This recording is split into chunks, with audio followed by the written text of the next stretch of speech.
Greetings and welcome back to Brick and Lantern. You lovely patrons may be wondering why I'm on the therapist's couch today, and that's pretty simple really.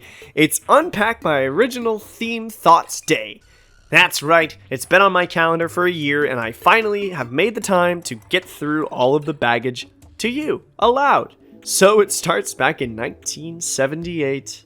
Okay, I'll skip to now. Most of my parts were produced in the early 2000s, so for the sake of an argument, that's when I was made. And some consider these years to be a golden age for original LEGO themes.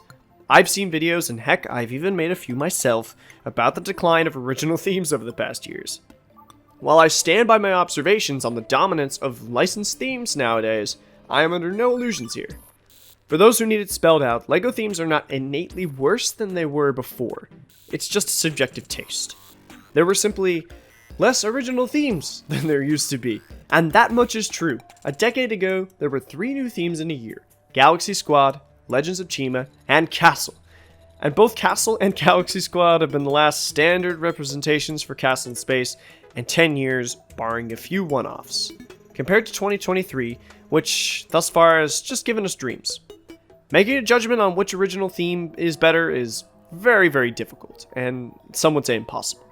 But for those in the loop, the recent golden child of the internet in AFOS has been Power Miners. But at a time, as a young barman, Power Miners never appealed to me. Okay, yes, you may toss your tomatoes now, but Power Miners still has its merits. The strong set cohesion, unique play features, and great figures really make this theme stand out. But for me, the odd color scheme and distribution kind of knock it down a few pegs, and I never really wanted to be underground. Also, I believe some of the esteem that Power Miners receives is in the potential of the theme and not just nostalgia.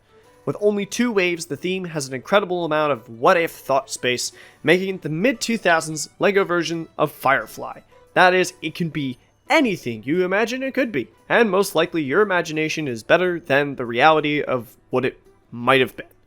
And that's the beauty of LEGO. You can take all the Power Miners sets and figures and reimagine them for future adventures that you create and are just what you want.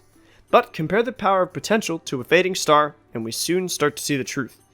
About the same time, Bionicle was reaching its end. For reasons I am nowhere near prepared to unpack, 2008 was the curtain call for this long-running and beloved theme. The designers had seen all the ideas realized, and were heading into a widely disliked Stars figures that kind of signaled the death knell for Bionicle, for the time being.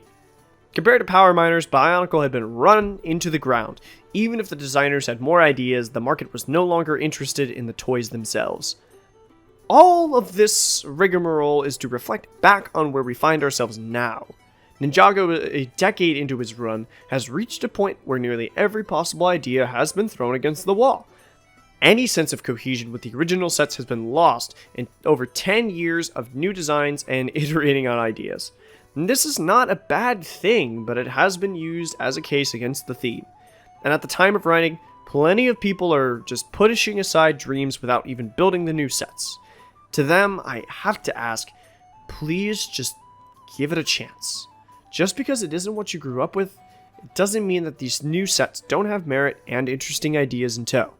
I would never advocate for blind praise, but some optimism can do as well. Especially considering that this is the first original theme in a while, let's just give it a chance. Is it absolutely perfect? By no means. That Netflix show is terrible, and nothing will ever touch the glory that was The Life of George. On a serious note, there are still unique themes coming out of the LEGO group. Themes that interest people, using unique design elements, color choices, and exciting and new representations of characters, with great techniques from imaginative folks. I think that we owe these themes some grace too. Sure, not everything appeals to everyone. I'm still cleaning the tomato from the Power Miners incident. But the beauty of the LEGO system is that there is easily something for everyone. And if there isn't, just build it. All of this truly boils down to nostalgia. Nostalgia is not a bad thing. I've indulged myself plenty of times and given special treatment to sets that just didn't deserve it. I think we have to be aware of how it affects us as fans of the LEGO system. While that special line of your childhood may have been great, it also just might be the rose-colored glasses making it flawless. Not everything is perfect. And can we all just acknowledge that taste is Say it with me now. Subjective. I can't believe I'm saying this about a building toy, but here we are. New is not necessarily bad. It might not always be great. It might not always be for you. But it might become someone's favorite set for totally valid reasons. If I had to place my bets, Nexo Knights is going to become the next Power Miners, I think.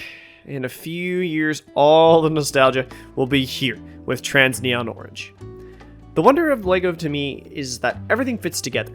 You can mix and match any number of parts, figures, and sets to create something entirely your own. And if you have thoughts on nostalgia, LEGO, my hot take on Power Miners, Nexo Knights, or anything else I've said while sitting on the therapist couch today, please let me know in the comments. I'd love to hear what you all have to say. Until then, take care, happy building, and good night.